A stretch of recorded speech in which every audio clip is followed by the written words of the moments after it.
The girl is sitting at her desk, pen in hand, writing something important. As her wedding day approaches, she's drafting a will. It's not a joyful occasion for her because she knows she won't live past the first night. She's planning to end her own life, a choice she sees as dishonorable and shameful. She believed her main job as a princess was to give everything to her country and royal family. Even though she tried her best, she felt like she hadn't succeeded. The last straw was when the royal family agreed to marry her off to Margrave Oberde. She felt like they were using her as a pawn in their political games. Feeling angry and hurt, she decided to get back at them. She planned to destroy the valuable things the royal family had given her, thinking it was the only way to strike back and make them understand her pain. It's the day of the wedding, and the princess is preparing herself. Her maid compliments her beauty, while another asks if she's really leaving today. Princess reassures them, saying she'll be okay wherever she ends up. The maids around her express sadness about the situation, and a servant hands her the marriage certificate. She takes it, stands up to leave, and notices the pleasant weather outside as they head towards the door. As she walks away, bidding farewell to the maids, suddenly a voice calls her name with anger. It's Blaine, Leah's half-brother, also known as Prince Estia. Princess looks at him in surprise and comments on his unexpected presence. He blocks her path, swearing angrily, but she insists that he move aside. She warns him that any delay might prevent her from leaving the capital that day. Blaine curses again and raises his hand as if he might hit her. The princess stands firm, reminding him that she now belongs to Margrave Oberde, daring him to harm his own interests. He challenges her belief that marriage will be her escape, promising to bring her back to the capital once he becomes king. With a cold tone, she suggests he can do whatever he wants with her lifeless body. Hurrying into the waiting carriage, she quickly moves away as it starts to roll. She gazes out of the window, feeling a sense of freedom from the place where she had always lived. There's no sadness in her heart because she never truly felt like she belonged there. Yet, a slight twinge of regret lingers as she remembers a young man who keeps occupying her thoughts. He was bold, unpredictable, and enigmatic. Just a day ago, he had departed from the palace, but now he appears before her. Looking out again, she spots him riding swiftly towards them on horseback. He launches an attack on her convoy, swiftly dealing with everyone in his path. She stands up, steps outside, and faces him. He is a Kurkan, and she is surprised to see him there. He reminds her of his vow to ruin her life, a promise she seems to have forgotten. Let's go back to how it all began. She receives the order to marry Margrave. Her mother sits her down and explains that as a princess, her body belongs to the royal family. She tries to argue, but her mother insists it's all for Estia's benefit. When she learns she's to be given away like a prize, despair grips her momentarily, but she quickly pushes it aside. After reading the marriage certificate delivered to the palace, she makes a calculated decision. She plans a political marriage to shame the Estia royal family forever. Entering a brothel, she scans the unfamiliar surroundings. Spotting a man sitting alone, she senses he must be the one she's meeting. Approaching him, she asks if he's her companion for the day, and he confirms it. Observing him, she notes his subdued voice. She'd heard men in such places were usually charming and nimble, but this man is different. She resolves not to let it bother her. His identity doesn't matter. He instructs her to follow him. She briefly considers turning back but decides against it. She'd come here with hopes of something romantic and meaningful. They enter a room and he finally reveals his face. Noticing her nervousness, he introduces himself as a Kurkan, known for their distinctive hair, clear skin, and sharp eyes. He remarks that it's been a while since he heard someone use the term Kurkan, usually associated with barbarians. Kurkans are often looked down upon in this continent, called names like barbarians or beasts. They're seen as more animal-like than human, driven by instincts and known for being unpredictable and dangerous. Despite this, they're admired for their physical prowess and striking appearance. Even in Estia, where slavery is banned, Kurkans were secretly traded as high-class slaves. She's encountered many Kurkans while catching illegal slave traders, but this one is unlike any she's seen before. She wonders if he's truly just a male prostitute. As he starts to undress her, she hesitates, feeling out of place. He's surprised to find a lady of her upbringing in such a place. She explains she's unsure why he's here, but he reassures her that they're simply here to enjoy each other's company for the night, without any complications or worries. She thinks, that's right, we'll never see each other again. If only she could destroy everything in the royal palace. She wishes she could just lose her V-card and be done with it all. She doesn't care about anything anymore. She tells him not to change the subject, that she just wants to spend the night with him and forget everything else. He asks if he should call her master. He gently carries her to the bed and they begin to get intimate. Hours later, she wakes up with him beside her. It wasn't a dream. She wonders if he cleaned her up. She can't believe she went through with it. It was exhausting yet strangely satisfying. She knows she won't forget it. It fulfilled her desires in a twisted way. Now she's lost her virginity and feels like she's compromised her reputation, becoming a meaningless prize. She decides it's time to leave. When she tries to get up, he stops her, asking where she's going. She explains their night is over, but he suggests they go again. Confused, she asks what he means. Looking at his body now, she notices it's unusually clean. Most Kurkans she's encountered have tattoos, so she wonders why he doesn't have any. He catches her gaze and asks what she's staring at. She mentions his lack of tattoos, finding it a bit unusual. He pulls her closer and suggests they exchange questions. He'll answer hers if she answers his. He starts by asking why a bride's purity is so crucial in the Estia kingdom. She explains that in Estia, a bride's purity is tied to the family's honor. The higher her status, the more important her purity is. If a bride fails to maintain her purity, it could legally end the marriage. She had several reasons for giving away her V-card. She couldn't bear the thought of losing it to a much older man, 25 years her senior. It was also a defiant gesture aimed squarely at the royal family, who had treated her like a valuable trophy to be sold off. She wanted to wash her hands of her difficult and painful life, though she couldn't admit that to herself at the time. He asks her if she ever considered running away, catching her off guard. Deep down, she knows the royal family is corrupt to the core and would crumble without her. If she had the chance and someone to help her, maybe she could escape. But running away isn't what she wants. She doesn't want to spend her life on the run. Instead, she's set on revenge against the royal family and more. She feels disgusted with herself for sacrificing so much for a family that never truly cared for her. All she wants now is to complete her final task and end her life. Standing up, she tells him she wants to die. Feeling her pain, he stands up and assures her he'll explain everything about Kurkans without tattoos next time. She agrees, saying it sounds interesting. He tells her to hold on until then casually asks what they should eat. She's taken aback by his nonchalant tone, especially considering they're both naked. Later, she remembered how he had comforted her, promising to share more about Kurkans without tattoos. She had found his casual manner surprising at the time, given their vulnerable state. He brings in a dish, and she quickly covers herself with a blanket. He mentions it's cold and sits down, offering her the food. She refuses, saying she's not hungry. He persists, concerned about her thinness, so she reluctantly takes the food and starts eating. He watches her closely, which makes her uncomfortable, and she tells him to stop staring. He suggests she lie down if she wants, and after finishing the food, he asks if she's satisfied. She replies she ate more than usual. She takes out a coin and gives it to him, thanking him for the experience. He takes the money and kisses her hand, noting her generosity, then suggests they meet again. She leaves, knowing deep down they won't meet again, no matter what he hopes for. She arrives home exhausted and climbs into bed, feeling drained. She remembers his promise to tell her about Kurkans without tattoos next time they meet. It's hard for her to fall asleep. Tomorrow promises to be even more hectic. She reflects on how long it's been since she felt so at ease with someone. In that moment, she felt free to be herself, to express her anger and follow her instincts without restraint. It was liberating yet fleeting. She knows she won't see him again, but regrets not asking his name. The next morning, she receives a document from a maid and thanks her. She needs to organize some papers before a meeting later, plus there's a note on her desk, an invitation to visit the Queen's palace. She decides to go, hesitating briefly at the door. The maid announces her arrival and she steps inside. She enters and calls her mother. Queen greeted her warmly, saying she had been expecting her. Back when she was young, the Queen is teaching Princess Leah Estia's manners.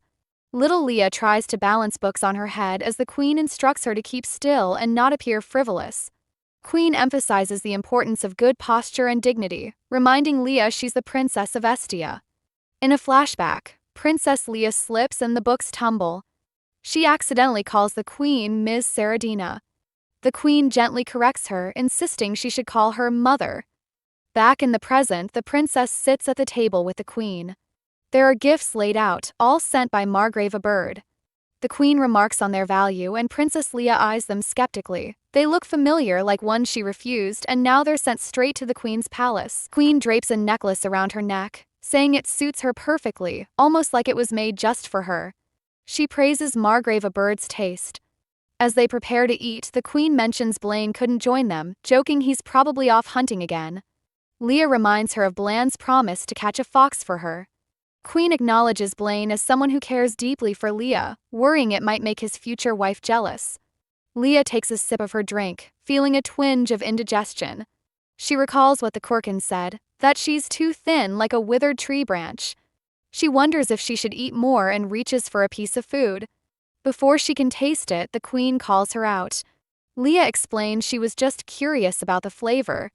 The queen then reminds her that her wedding is approaching, hinting she shouldn't forget how to control her eating. She remembered feeling conflicted, caught between the Kurkan's advice and the queen's expectations about her wedding. They're in a meeting talking about the tax reform news. Estia Kingdom, a kingdom well known for its culture and arts, located in the southwest. Great artistes who loved their homeland willingly dedicated their talents for the royal family. Thanks to that, the Estia Kingdom became the beautiful and magnificent place it is. However, despite its appearance, within royal family is quite corrupted. The royal authority is at its rock bottom. Margrave Oberde, who keeps the Kurkans at bay, wills the military power and financial resources of Estia. The royal family gave their princess to him without a second thought. They may be in momentary confusion due to the sudden tax reform. Although to ensure that there won't be any problems when she's away from the palace, this is for the best. It'll end up being in the hands of Blaine, but for the sake of innocent citizens. Princess Leah is sitting and listening to her advisors talk. One tells her that opposition from the nobles is not something to be underestimated, especially from Margrave Oberde. He goes on, telling her that Margrave Oberde has used the Kurkans as an excuse and requested for a reduction in the tax duties imposed on Oberde Margraviate. One of them replies that his greed knows no bounds, that an invasion from the Kurkans would save them more finances.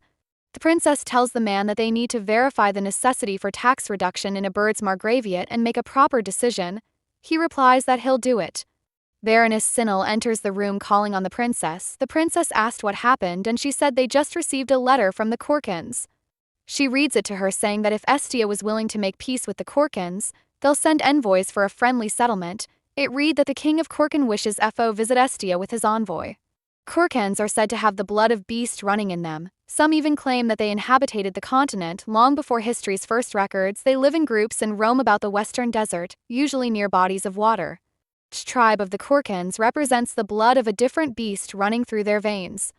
The biggest and notorious tribe is the one ruled by a single yet powerful sovereign, the king of the Kurkans.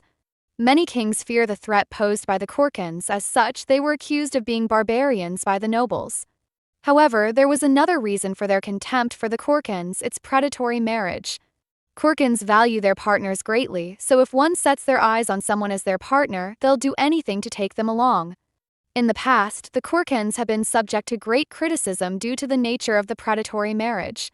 On the surface, it was a perfect excuse to take action against the barbaric deeds of the Kurkans, but in reality there was an interest of the noble cities to capture Kurkans, since they could be sold as slaves for high prices. However, when facing the unfamiliar climate of the desert and the overwhelming tactics of the tribe, usually these efforts ended with a defeat of the nobles' forces who had to retreat. And after a long and painful war, they decided to make peace with the Kurkans. The Kurkans used to exist as an isolated race away from the rest of the world. Countess continues, telling the princess that the king of Kurkan said that he is going to return with a military force to face the Estia family. Princess wonders why the Kurkans wanted to interact with the noble families, if it was to cause conflict to satiate their love for war. She has heard that the current king slaughtered the former to take the position. She knew it. A man that fierce and violent wouldn't want to make amends. The Estia's family territory shares a border with the Kurkans, so if war breaks, it's going to be a massive bloodbath. She looks at the letter and thinks that they need to come up with a plan right away. And also, when it comes to the king of Kurkans, they can't let his handsome face fool them or those radiant golden eyes of his. They might not know what they have in mind, but she still doesn't understand why he was visiting the brothels of Estia. It doesn't make sense. Princess asks the countess what her father said, and she replies to that he said they have no choice but to accept the king of Kurkan's demand. It is obvious to the princess that the noble families wouldn't want to lose this opportunity, especially the Oberde family, which is famous for the traffic of Kurkans. Margrave Oberde himself calls them savage, saying they're just scum. She's glad that the king of the Kurkans didn't meet a man like that. She guessed they don't have any other choice. She tells them to prepare to receive their special guests. The new king of the Kurkans and Count Oberde will finally have a duel after their factions have been in conflict for years. Now the peace that was barely maintained until now is about to be broken. Late at night, the king of the Kurkans, Lord Isha Khan, stands outside the kingdom of Estia. He thinks about the princess. He feels that she looks more thinner than when they first met, saying that she must have gone through a lot. Haven. His servant comes to him and tells him that the letter has been sent and a reply has been received, and the preparations have finished. He asks what they should do now. Lord Isha Khan is still deep in thoughts about the princess. He remembers the night he spent with her. He calls it unexpected. He just wanted to confirm an old memory of his. Just by looking at her for a moment, he could already tell that his attempt of trying to shake off those memories of her were in vain. He was willing to use past debts as an excuse to make it look like a favor, but the plan had changed. It changed from the first time he heard that the princess was looking for a playmate to spend the night with. As a noble with a bunch of eyes behind her, he thinks it was normal for her to look for a way to satiate her libido behind everyone's back. That's not anything to be surprised about, but what really took him back was the fact that she went to the extent of claiming that she's a prostitute, even though she was clearly so afraid and clumsy. It must have been her first time. He recalls when she told him that she wants to die.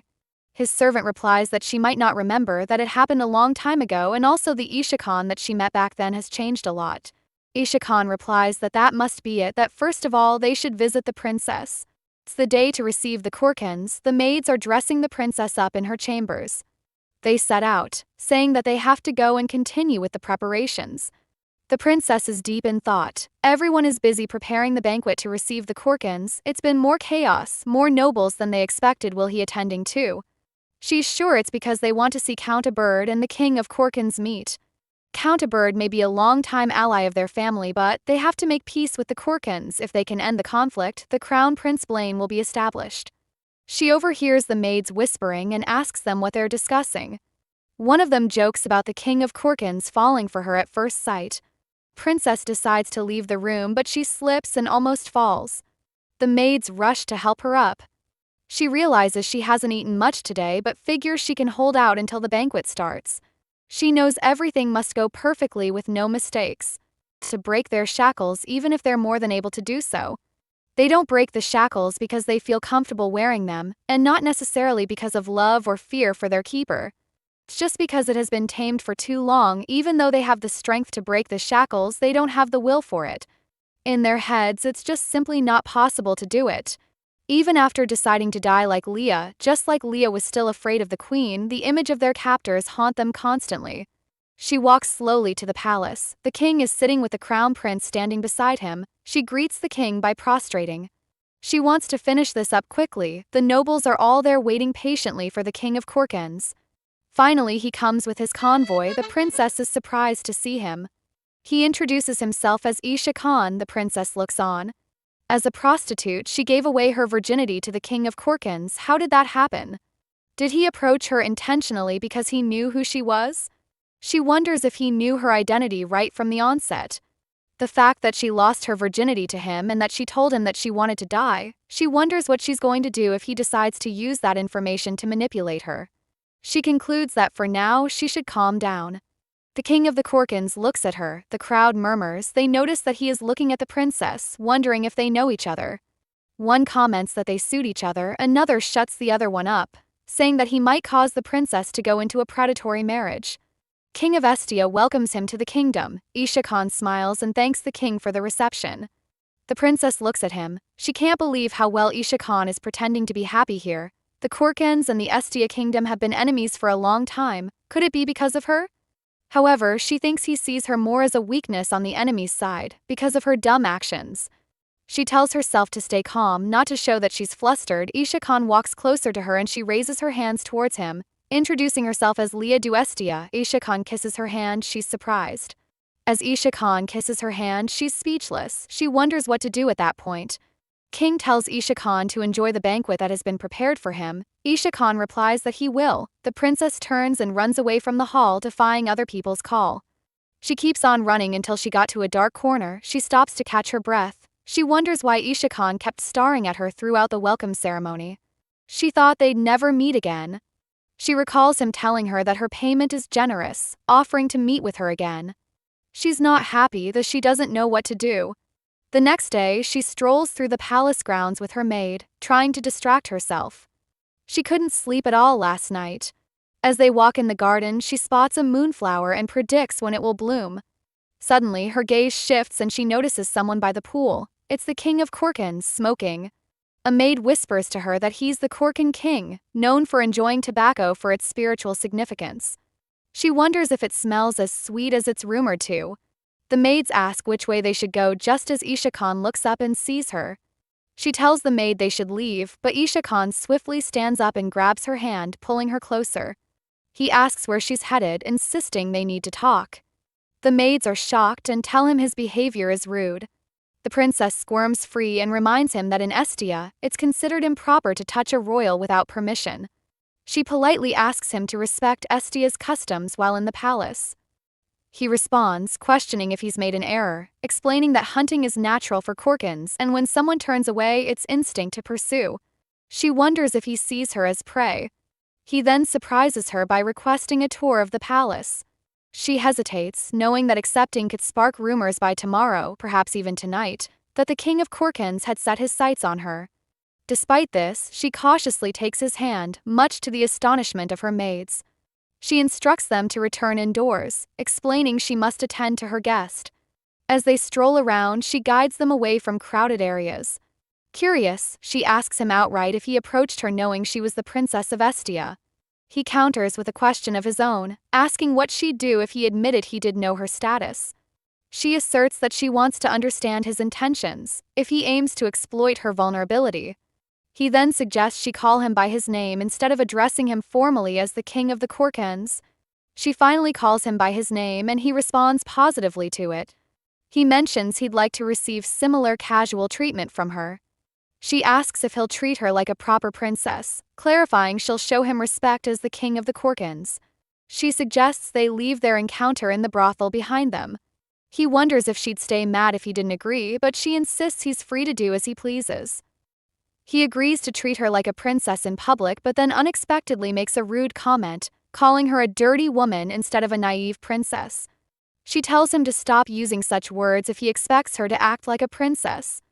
She also warns him not to touch her body without warning, but he ignores her, holding her hand and noting she seems thinner, asking if she's been eating properly. She wriggles free, saying that that's what she was talking about.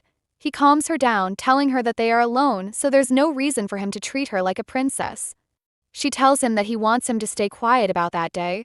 He replies that he's not sure, asking if she doesn't have to do something for him. She looks on, surprised. Quickly, he puts some fruits in her mouth. It's sweet. She wonders how long it has been since she has tasted something as sweet as this. He tells her that she has to spit out the fruits. Sticking his hand into her mouth, he tells her that it's a dry date palm fruit, asking if it's delicious. She is so hungry that she ate it all without realizing. He puts another into her mouth, telling her that he only needs one thing from her, which is to eat everything he gives to her. This is the type of food that she's not allowed to eat here in Estia. The few times she has tasted Kurkan cuisine were from the slaves. She wished she can eat a little more, but she already ate too much. She have to be prepared for tomorrow's banquet and follow the preparations of Saradina, if her stomach gets bloated because of this. She tries to remove it from her mouth, but Isha Khan is faster. He collects it and throws it away, saying that since they're seeds, he'll just put them back in the soil. She looks at him. Everything he does makes her feel so embarrassed. It constantly shakes and disturbs her peaceful life. No matter what he does, it feels dirty to her, although she doesn't really hate it. He comes closer and gives her a can of sweets, telling her the Kurkans believe that sweet things drive away evil spirits, but they also like sweets too as a habit. She looks at the gift. Judging by their appearance, she would have thought that they just eat raw meats, yet he carries something like this around. She refuses to accept it. He asks to know why and she replies that it's because she's skipping meals. He asks why she's doing that. He concludes that he doesn't think she's doing that for herself. He holds her shoulder and she shakes his hand off, begging him to promise her that he won't treat her improperly in the palace. She tells him to forget the night in the brothel too. He replies that he'll need her to be more specific, saying that he doesn't understand her since he's just a barbarian without much education. She tells him that she meant things like grabbing her arms all of a sudden or putting his fingers in her mouth. He smiles and asks if she wants him to give her more, saying that when he put it on her before she seemed to like it, he comes closer to her and she's terrified. Someone calls Isha Khan. She sees Blaine, the crown prince, walking towards them. It wasn't that she was estranged from Blaine from the beginning because she was very lonely back then. She was very happy that a boy her age had become a new family member back then. She believed they could truly become a family. Back when they were little, she searches all over the house for Blaine because he's skipped class again. Finally, she finds him hiding under the table. Concerned, she asks why he missed class, explaining his mother was worried. He confesses he doesn't like studying and prefers hunting. She sympathizes with him, admitting she hates studying too and believes no one in the world enjoys it. But she encourages him, explaining that the smarter and more knowledgeable he becomes, the more he can achieve in life. Curious, she asks if he has things he wants, like toys or treats from faraway places. He eagerly nods yes. She advises him not to give up but to work hard to achieve his desires. She promises to support him always and asks him to remember that. Looking back, she regrets making that promise back then. Fast forward to their teenage years. They're walking home from school when he suddenly grabs her hand tightly, causing her pain. He reminds her angrily that he warned her not to interrupt him when he's speaking. He demands to know why she embarrassed him in front of their teacher. She tries to explain that she was only trying to help, but he cuts her off, insisting that if she truly wants to help him, she should just keep quiet. Feeling hurt and frustrated, she tells him she understands and promises not to say anything else. She quickly walks away from him, feeling upset by the encounter. Back to present, he comes closer to the princess and Isha Khan. Isha Khan greets him. He replies that he doesn't know what the customs of the Kurkans are, but in Estia, it is generally frowned upon for unmarried women to be with a man. He turns to the princess, addressing her as Nunim. At least he's polite when the king of Kurkans is here. He only calls her Nunim when he feels like it. He tells her that he was looking for her to have a talk, saying that they should go to a quiet place. He holds her hand and drags her with him. Chikhan looks on, wondering if he should help. She doesn't want to be dragged away. She wants to ask for help, but can she really trust him? After all, he is the king of Kurkans. Prince keeps dragging her against her will, going further until he finally stops. Frustrated, she asks why he's bothering with that jerk. She pleads with him to ease up a bit. Angrily, he shoves her away, causing her to stumble and hit her back against a tree. He warns her not to act flirtatiously in front of the Kurkans, asking if she understands. She stands with her head down, her back against the tree. Prince Blaine tells her not to worry, that he won't tell anyone, not even Margrave. He tells her that she's good at arguing, someone who likes to hide in her room like a baby. He asks why Aisha Khan likes her, asking if he wanted her to sleep with him. She replies that nothing happened between them, that he was just curious because she is Margrave's fiancé. Blaine tells her not to move, not to go out alone like that. Princess is in her room with her maid. Her maid asks her what happened earlier between her and the king of the Kurkans. She replies that the king was just curious because she's Margrave's fiancé. The maid is glad to hear that. She tells her that she was worried because she left just like that, saying that he is a cruel and ruthless person and his eyes are just... The princess cuts her short, telling her to cancel all her appointment left, that she just want to stay in her room and read the documents. She tells the maid that she's fine, that maybe is because she didn't eat at the banquet, that she's a bit tired. He tells her not to let anyone in until the next day. The maid excuses herself, wishing the princess a peaceful night. Princess wonders if Blaine will tell Saradina about today. Saradina won't let her get away with it. Her stomach grumbles, she is still not eating, it seems like her headache is getting worse. She sits close to the furnace, looking at the fire. She wants to die after this state event ends. Kurkan will return. If she gets there, everything will end, then in the end, she... A sound distracts her thought. She wonders what it could be. She walks to the balcony, then she sees Isha Khan, who looks like he's coming from the sky. He greets her and tells her that her pajamas is too cute, asking if she sleeps with it. She asks him why he's doing that. He walks to her and carry her in his arms. He tells her that he have a question. He asks why she didn't ask for his help earlier. She wonders if anything will change even if she asked for help. She even thought about giving up and dying, wondering what he can do for her, wondering if he can end her horrible life. She asks if he can guess the reason. He tells her that he doesn't know. He goes ahead to say that the Kurkans are simple. If they don't like something, they'll say no, and if they like it, they'll just say so. She begs him to leave and he carries her and she screams at him to let her go, that he should leave her there. He replies that he doesn't want to. He goes ahead to jump down from the building. They go down to the floor. She thought he was capturing her, however, she feels happy about it. He tells her that since her silver hair indicated that she's from royal family, he gives her a hoodie to cover her hair so that other people won't start following them. This doesn't seem like what she expected. He tells her that if rumors about them start to go around Estia, it could cause a lot of problems. He says he wants to go sightseeing around the empire, but a countryside tribesman like him doesn't know much about the empire. That's why he decided to bring her with him. She tells him that she can't believe he snuck into the castle just for this, saying that he have guts. He replies her that he does, that he's used to sucking into enemies' camp base. She tells him that it takes a lot of courage for one to do that things would have gone bad for him. He replies that he has done that before, so it isn't a big deal. He tells her that there'll be a banquet in her honor the next morning, so he'll bring her back before sunrise. Until then, she's going to have some fun with him. He takes her by the hand and they move into the street. She looks in awe. It's the first time she's seeing this type of place. She wonders if people like this come here every day. He buys her a steak of meat and gives it to her, urging her to eat it. She collects it and he says that he thought she wouldn't want to eat anything else he gave her. She looks at the meat and thinks, tomorrow she'll have to wear the dress that Sardina prepared for her. She shouldn't eat anything after enduring this much for it. She feels she's going to gain weight if she eats it. She looks at it again. It's tempting, just one bite. It's delicious, it's savory and sweet at the same time.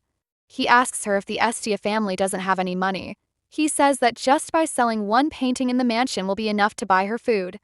She eats it at last. She ate the whole thing without realizing.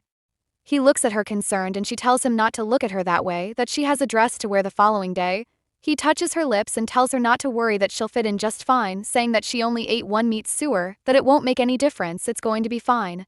She looks at him. She wonders why he keeps trying to break her guards down. She wonders why he keeps trying to see through her. She never knows how to react when she does things like that, but it seems so natural for him. She asks him if he's truly being nice to her or her just needs a companion for the night. He smiles and asks what she meant by that, if that's what she was expecting, saying that he guessed he was being too naive about this. She calls him and he cuts her short, coming close to her. He asks her if she wants to do it. Still holding her, he tells her that if she really wants to, doing it outside isn't a problem. She couldn't believe what he said, being intimate outside by the street. She tells him to wait. She turns around and sees people. She tells him that he can't do it here. He brings his lips closer to her, telling her that he had told her earlier that when it's just the two of them, she wouldn't have to be the princess. His lips is almost colliding with hers. She has lived like that all her life. She wonders if it's okay for her to do that. She tells him that she's crazy. He replies that well-bred women are different. Usually in a situation like this, she would call him a crazy person. She looks around. She wonders what she's doing. The most dangerous opponent is near her. She wonders what she was actually thinking when she accepted to come here. Peace? War? Or maybe... He cuts her short as he looks around. He notices that there's some Tamari there. The princess have never heard that name before. He tells her that in Estia they call them gypsies, but the Kurkans call them Tamari. He doesn't like it. Gypsies also avoid Kurkans. Gypsies can live freely anywhere, doing anything to earn a living, singing, dancing, astrology, crafts, and more. They make money by putting on lots of shows, including stealing and prostitution. Places where the gypsies gather were in trouble for a while, and the reason why gypsies can't be eradicated is because they are people who support them. The gypsies know how to use magic. Rich merchants and nobles bought cheap love potions made by gypsies. In return, they keep the gypsies safe. People say something bad will happen if you mess with a gypsy. Isha Khan turns back to the princess and says they should continue where they stopped. He tries to kiss her, but she screams as she sees a gypsy at the window above them. She looks ahead and sees Margrave Oberde with some ladies fondling him. The princess is surprised, wondering why it would be in this type of situation that she'll meet him. Isha Khan tells her that it's too late to escape as he brings the hoodie down, covering her face more as Margrave now stands in front of them. Margrave Oberde confronts Isha Khan, questioning his identity as the barbarian king. He scrutinizes Isha Khan's appearance and confirms it's him. Accusing Isha Khan of planning an attack on the capital, Margrave expresses distrust. Isha reassures Margrave, dismissing any fears and claiming there's nothing to worry about. Margrave notices the princess standing nearby but doesn't recognize her well. He asks Isha who the girl is, commenting negatively on her appearance, suggesting he's also searching for someone who resembles his fiancée. Feeling ashamed, the princess lowers her head. Margrave insults her, implying he could find a more attractive replacement. He boasts about knowing many women who resemble princesses and offers to introduce Isha to more refined women from developed kingdoms, mocking the Kurkans as uncivilized barbarians. Isha laughs off Margrave's insults and clarifies the situation. Margrave challenges him, asking why he's walking around with a girl late at night. Isha turns the accusation back on Margrave, implying he's the one behaving inappropriately, not him. Margrave asks him again what he said and he repeats it. He tells him that he must be deaf, saying that one can't hide one's age. This statement makes Margrave Oberde so angry and he calls Isha an uncivilized barbarian. Isha replies that instead of getting a bride 25 years younger than him, he should take care of his own, saying that he's worried for him. He tells him to talk to his conscience while at it. From behind, the princess looks at the girls beside Margrave Oberde. She wonders why they look so scared. She doesn't think it's because of the Marquis. Margrave Oberde is also known as the Marquis. Margrave is so angry that he abuses Isha and tells him that he would have let him go, but he raised his anger. The Marquis soldiers draws their swords. Princess knows that Isha made Margrave angry on purpose in order to interfere with the peace agreement. Isha charges towards them, asking the Marquis if that'll be enough. Isha servant comes from behind and drags the princess, saying that he wants to escort her because Isha and the Marquis will have a long talk. The princess turns back to look. The servant tells her not to look, that it's dangerous. She defies it and looks. She sees blood. Isha is fighting fearlessly with the soldiers. Princess is surprised. She knew of Kurkan's amazing physical prowess, but to see him effortlessly fight against trained soldiers, it's more like he's enjoying it. She feels they cannot stop him with Estia's soldiers. The peace agreement meeting is the last chance they have. They must not go to war, no matter what. Back in the castle, Prince Blaine is drinking at the balcony. He looks worried. His mother meets him and asks if he's done drinking. She tells him that the night is cold, suggesting that they go inside. He asks her if she's going to go forward with Princess Leah marriage ceremony after the peace treaty is singed. She smiles and tells him that once he becomes king, he can take everything as his. He doesn't believe her, saying that it won't be his but it'll be Marquis. She tells him that he doesn't need to worry about anything, that she'll take care of it all. She hugs him. Leah is having her bath in the tub. Maids are around scrubbing her. She's glad she didn't get caught last night. She must be more careful. After last night it got more clearer. Marquis or Kurkans, none of them want peace. The only one who longs for peace is Estia. The central power of the Kurkans were split into two due to the fight to the throne. She's being dressed up by the maids. Isha killed the previous king and rose to the top, uniting all the smaller tribes, but she's sure it's still not completely united. In order to organize them and bring unity to the country, the easiest way is creating an enemy from the outside war. She turns to one of the maids and tells her to pass a message across to Count Valtaine that she'll love to see him briefly at the banquet. The maid comes closer to her and asks if she should tell him that it's connected to what's happening outside. Leah says yes. She must find a tantalizing bait so that the Kurkans become serious at the peace treaty meeting. She looks at a document so that Kurkan and their king are interested. She wonders what he's doing right now. In Isha residence, his servants are dressing him up. He asks Jenin about Haven's whereabouts, and she tells him he's checking on the banquet, trying to make up for the scene from last night in front of Leah. Isha admits it's hard to keep such things hidden forever, acknowledging that the princess isn't easily frightened, admiring her bravery. He speculates that instead of being scared, she's probably thinking about how to leverage last night's incident for the peace treaty negotiations. He reflects on her fearless nature, noting she's always been that way, even in the past.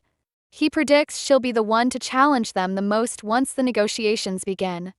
Jenin questions if the negotiations are just an excuse, and Isha admits they are, but lately, his priorities have been shifting little by little. He tells her that it's starting to bother him, and Gamin asks if he wants to stick to the plan of repaying the favor and then leaving. She wonders if he's interested in something more substantial. Continuing on, she suggests that he take Leah as his bride. Isha replies that it's too typical of Gamin to say that. He reminds her that Leah is from Estia, and he shouldn't apply Kurkan ways of thinking to her. Gamin then suggests that they focus on the banquet instead. She picks out a piece of jewelry for him to wear. Isha Khan is still being dressed and a man walks in. They exchange pleasantries. He's no other than Count Palatine Valtane. Isha Khan tells him that there's no need to be nervous, that he won't eat him. Count Valtane walks to a sit. He sees Gamine and is surprised to know that she's a woman. He tells Isha Khan that he won't say anything that'll harm Estia. Isha Khan replies that he doesn't want that. One of Isha Khan's servant offers Count Valtane a box of jewelries. He replies that he doesn't want it. Isha Khan tells him that he only wished for them to get along in future. It's the banquet. People have started arriving. They're awed by the beauty of the banquet. They wish they'd have more of that. They acknowledge the savage because of them that the banquet was made.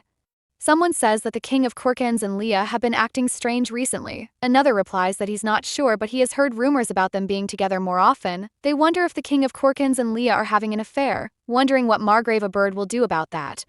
While they're gossiping, the Leah walks into the hall. She notices that the Kurkans have not arrived yet. As she walks slowly around, someone calls her and she turns to see Count Valtane prostrating. There are only a few people that she can trust. If it weren't for them, she wouldn't have been able to escape. If she play her cards right in this situation, she wouldn't have to ask for anybody's help. She walks up to him and asks what happened. He replies that he almost got murdered, that he went out to meet the king of the Kurkans and he thinks he have found something. He feels they want to take over Estia from the inside, that the way they were acting was so unusual. He tells her that the king said he wanted to be in good terms with him and he offered him a present. She asks him what the present was and he replies that it's 10 rolls of purple silk. Prince is surprised. Purple dye has been one of the most luxurious, most expensive, and the most difficult dyes to obtain since ancient times. Even the royal family has difficulties getting purple clothing. Most of the lower-class nobles could also only dream of having at least one purple piece throughout their lifetime. That color has become a symbol of power and wealth. Count tells her that the silk had the most beautiful and vibrant purple he has ever seen, but he tells her not to worry, that he didn't allow them to bribe him with that. Leah is surprised. He rejected something precious just because of her. She can't believe they bribed him with something more precious than gold or jewelry. It wasn't even necessary for them to offer 10 pieces at once. She tells him that perhaps the Kurkans have some kind of technique to produce purple silk easier. She tells him that it doesn't seem like they've reached out with a similar offer to other nobles, but they should be careful. She turns and sees the Kurkans. They just arrived. Isha Khan is dressed richly with purple silk. She looks at him. It must be that silk. She didn't notice that silk last time because of how surprised she was at that moment, but it's very beautiful. It's obvious that their dye technology is more advanced than Estia's. She looks away from him as he comes closer. He asks her why she's acting as if she doesn't know him, saying that he saw her looking at him. She tells him that it's not like that. He lifts her hand and kisses it. He tells her that what she did makes him upset, that he was expecting a warm welcome from her here. She withdraws her hand from his, telling him that there are too many people watching them. He asks if she's angry. She didn't reply. Everyone is looking at them. She have to get herself together right now.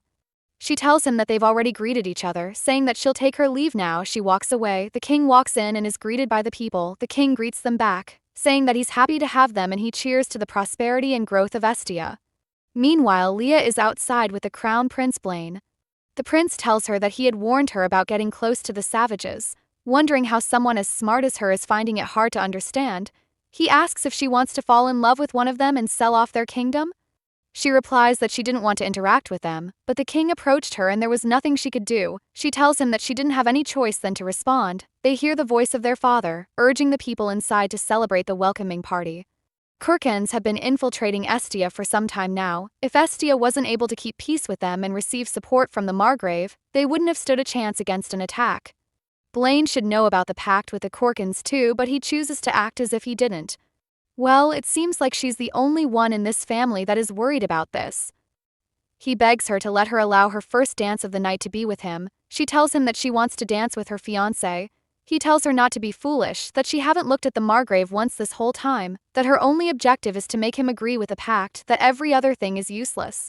She begins to walk away from him and tells him that if he really wants the pact to go well, then he should stop calling them savages first, saying that she doesn't know what would happen in the future, but she wants to be honest with her feelings and the Margrave. She walks back to the hall. Everyone seems to be having fun. She wonders why she feels out of place. While walking around, someone calls her. It's Margrave Oberde. He asks her to dance with him. He tells her that her party dress looks good on her. It's because the dress is made of super expensive silk, but he sure is good with his words. He tells her that he was very nervous to meet with her, but she looks so beautiful. He tells her that he'll make sure to gift her a new dress with that same silk. The Margrave doesn't seem to be in the best condition today. She wonders if it's because of what happened with Isha-Khan last night. She recalls the words he said the previous night. She feels it's so horrible, wondering how often he does dirty things with women like that. He tells her to allow him the honor of holding her hands. She looks at his outstretched hands. She hesitantly places hers on top. Holding hands with him feels so disgusting to her. She can't believe she'll probably have to do it all night. She hates it. He holds her and hand leads her to the dancing floor. She sees the king of the Kurkans up ahead. He stops and tells her to allow him dance one song with her. Leah stands speechless, wondering if he didn't see her walking to the dancing floor with the Margrave. She doesn't think she can switch right now. The Margrave greets him, saying that he remembers him. He tells Isha-Khan that he's Leah's fiancé, and that he might not know since he's from a desert afar, but here in Estia it is custom to have the first dance with one's partner, saying that he's sure a king like him will respect an old tradition, saying that after all, he's in Estia right now. Isha-Khan says that he thought it was a welcoming party for the Kurkans, that he's the king of the Kurkans, and if he can't dance with whomever he wants at a welcoming banquet for his people, isn't it a bad indicator of how Estia treats their allies? The Margrave replies that it's not like that. He asks Leah what she thinks. She stands speechless. The Margrave releases Leah's hand, leaving her for Isha-Khan, and they start dancing. Leah tells Isha-Khan that he has a talent for getting people into trouble. He asks her if she doesn't think that it's the duty of Leah. She asks why he keeps messing with her. He replies that he doesn't like to do that either. She replies that he says he doesn't like it, but he keeps doing it. He tells her that he was just being nice. They continue dancing and she notices he dances well. She asks him where he learned how to dance like the people from Estia. He tells her that he learned it long ago from someone. He asks if she's curious. She wonders how a man from a tribe like that learned to dance a long time ago. She replies that she's not curious. He tells her that he thinks she's lying. He carries her up. She begs him to leave her alone. He asks her if she still wants to die. She replies that she do. They stop dancing and she tells him that it's an honor to dance with him and that she should go back to her fiancé. She wishes that he can relax and enjoy the rest of the banquet. Isha-Khan looks at her as she walks away. If only she'd ask for help just one time. He wonders if he should help anyway. Leah walks outside, wondering what's wrong with her. She sees Margrave Oberde sitting alone in the dark, drinking. She walks up to him and he tells her that she seemed to be enjoying her dance a lot, that she didn't even notice. She tries to explain, but he tells her to forget it, offering that they drink together. She doesn't want to drink, but if it's only one cup, she takes it to her mouth. She wonders what the taste is like. It's strange and she doesn't like the flavor. She tells him that they should go back inside. He says no, that they're staying right there, at least till her body gets weak. It's strange, she has a bad feeling. She tells him that she has to go now, that there's something urgent. He cuts her short, telling her to stay there, that she'll need to stay with him until the drugs take effect. She asks what he means and he says that she's pretending to be innocent, that he treated her well because she's a princess, but she behaved like trash, that she fell for that barbarian. He asks her if she still has her chastity that she vowed to keep until her first night. He tells her that he'll have to check it himself, that she'll like it soon. She needs to push him away, but her body won't move. She begs him, but he won't budge as he keeps holding onto her. She struggles to free herself and she kicks him. He frees her for a bit and she runs away. The Margrave guards runs around looking for her. She hides behind a flower. She doesn't want to be caught. Someone holds her from behind and embraces her. It's Isha-Khan. She begins to cry silently in his arms. He takes her to a quiet place and asks her if he should kill the Margrave. She didn't reply. He tells her to wait for him as he is about to go. She tells him not to kill him. He tells her that even in this her situation, she's worried about her family. He tells her to be moderately selfish sometimes. She tells him that she's not worried about the royal family but for Estia, that she just wished that the innocent people of the kingdom doesn't get sacrificed in vain, that no one is sacrificed needlessly. She tells him that she just want to run away from there. She begs him continuously. He turns and faces her. He touches her face and tells her that she seems to want to taste the limits of his patience. He sees her vibrating. He asks her what she ate and she tells him that it's the wine. Her body feels strange, it's been hot and itchy right from a while ago. He brings her closer to him and inserts his tongue into her mouth. He tells her that it seems the Margrave bought a love potion. It's just called a love potion, but it's cheap aphrodisiac. Actual sorcerers are very few, but... He tells her that they'll need an antidote. He asks her to make a choice, asking her what she'll do. She can't reply well. She begs him to do something. He takes her outside in his arms. Margrave guards are still looking for her. He walks quietly in the dark. She begins to shake. Her bottom is tingling too much. Isha-kan asks her if she wants to do it in front of the Margrave, that he doesn't mind, her body has no strength. They go outside to the garden, he tells her that it's a good place to smoke, that the flowers are pretty too. He lays her down gently, she looks around, it's beautiful, he makes her to lie down, telling her that they have things to do. He tells her they have to start their treatment. He lifts up her leg and sees some bruises, asking if she's okay. He tells her that if she had told him about it earlier he would have cut the Margrave's leg. He tells her that he's on the road to become one of the most patient Kurkan in the history of the tribe, all because of her. She looks at him as he starts removing her pajamas, she wonders if they are really going to that here, wonder what they're going to do if someone comes. As if reading her thoughts, he tells her that he's sure there are a ton of people doing similar things around there, so she shouldn't be worried as no one would be able to identify them. He notices her tension. He touches her face asking her what the matter is. He tells her that even wild beasts do it out in the open all the time. He asks if it's because of her pride as a member of the royal Estia family. He tells her to remember that she's doing it with a beast and he doesn't care about such things. She asks if he's reading her mind. He says he's just acting according to what she have said before, the drug seems to be quite strong. He begins to undress her, she feels she wants to do it, just like the last time, and they get intimate. She wakes up a few hours later, she's on the bed, she feels she must have passed out, she looks around, he brought her back. He's sitting beside her smoking, she asks for water, he sits her down and gives her some. She tells him that she feels dizzy, he offers her the tobacco, that she just hold it in her mouth for a while and let it go. He tells her one slip. So refreshing, she likes it, he tells her to stop, that having too much of it would be poisonous. He keeps her gently on the bed, saying that she feels better now, telling her to have a good night rest. All tragedies begin with passionate feeling. King fell in love with a country girl at first sight at a banquet. Her honest speech and cheerful laughter were something he had never seen in the nobles of the capital. Thus, a young lady of a small local noble family became the queen of Estia.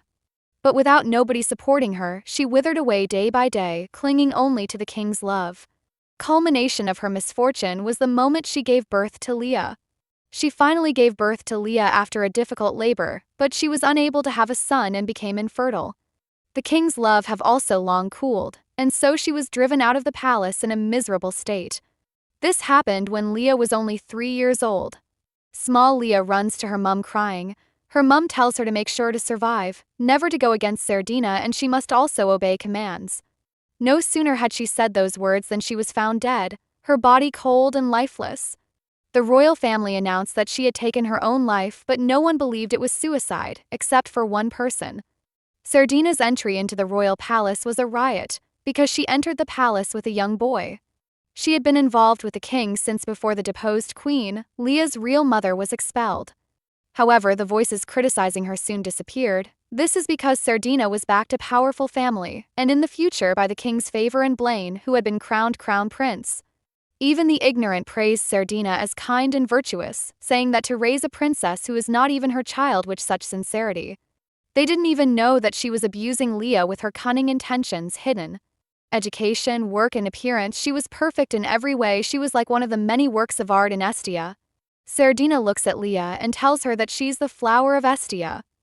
Leah wakes up on the bed and looks around the room. Her head hurts, her legs are bandaged, and she tries to sit. Yesterday she drank a lot of alcohol and her body started to get hot. It would have been better if she didn't remember, but every detail feels so vivid, so vulgar and promiscuous. She looks outside, they must have been an uproar in the palace. How's she supposed to handle it? She feels she has to go back. She tries to get down from the bed, someone enters the room with food and greets her. She introduces herself as Jenin, a royal escort of Lord Isha Khan. Leah remembers her, she saw her briefly at the banquet. Jenin looks at Leah intently as she removes the bed covers from her body. Leah feels uncomfortable. Jenin apologizes, saying that she was surprised that Leah looks so thin and small. She begs Leah to forgive her rudeness, but Leah tells her not to worry about it. She notices that Jenin's attitude is soft, contrary to her appearance. Jenin places before her some food, telling her that she brought her something simple to eat. Leah looks at the food, she's surprised that Jenin considered them as simple. Jenin placed several beverages before her, saying that she didn't know which one Leah would like. She also offered some dessert for her. Leah picks a piece in water and tells Jenin that she's fine after eating that. Jenin is surprised, asking if she doesn't like the food, saying that it was specially prepared for the Princess of Estia. Leah replies that she doesn't eat a lot. Jenin still asks her if she's sure she doesn't want more, and Leah says she's okay. Leah notices that Jenin has a tattoo. She asks her, and Jenin tells her that she has only one. She tells Jenin that she thinks all Kurkans have tattoos but the king doesn't have one. Jenin tells her that it's proof that not a single fight was lost. Leah tells her to extend her gratitude to King because he helped her yesterday. Jenin agrees to do that. Leah also tells Jenin to get her some clothes that she'll love go to the palace. Jenin tells her that Lord Isha Khan will be away for a while so she'll escort her to the palace. Princess Leah goes to the palace, walking in the hallway with Jenin. She notices something is strange. She wonders why the palace is so quiet that there's no one to greet them. She wonders if someone got there first. As they walk on, Jenin hears footsteps from the hall. They move ahead and see some maids prostrating. She sees her brother Blaine sitting. He tells her that she's back early, that he has been waiting for her. Leah stands still, thinking Sardina was calling her, but she should have expected it to be Blaine. He walks up to her and comments that her dress seems to suit her well. She tells him that she had some help from others. He holds her face and asks what type of help she received. When she tells him not to touch her, he becomes angry and tries to slap her. Jenin catches his hand before it reaches her face, warning him to be more careful. Furious, Blaine pushes a servant towards Leah. She shouts at him to stop. He tells her that he can't believe his only sister is about to tarnish their family name, adding that as her younger brother, he can't stand idle regarding this matter. He asks if she's aware of the rumors circulating about her. Leah, enraged, asks him if he even knows what happened to her yesterday. She warns him not to hurt any of the palace servants, declaring they're innocent of any wrongdoing. As she speaks, blood begins running down her nose, and before the prince and Jenin can react, she collapses unconscious. The lawless beings known as gypsies in the empire were notorious for doing whatever they pleased, having nothing to lose. However, there was one thing they tried to avoid: the Kurkan tribe. While the gypsies were known to travel all over the land, they never ventured near the western sand dunes where the Kurkans lived. The reason remains unknown, but it's believed they simply feared the tribe for reasons untold.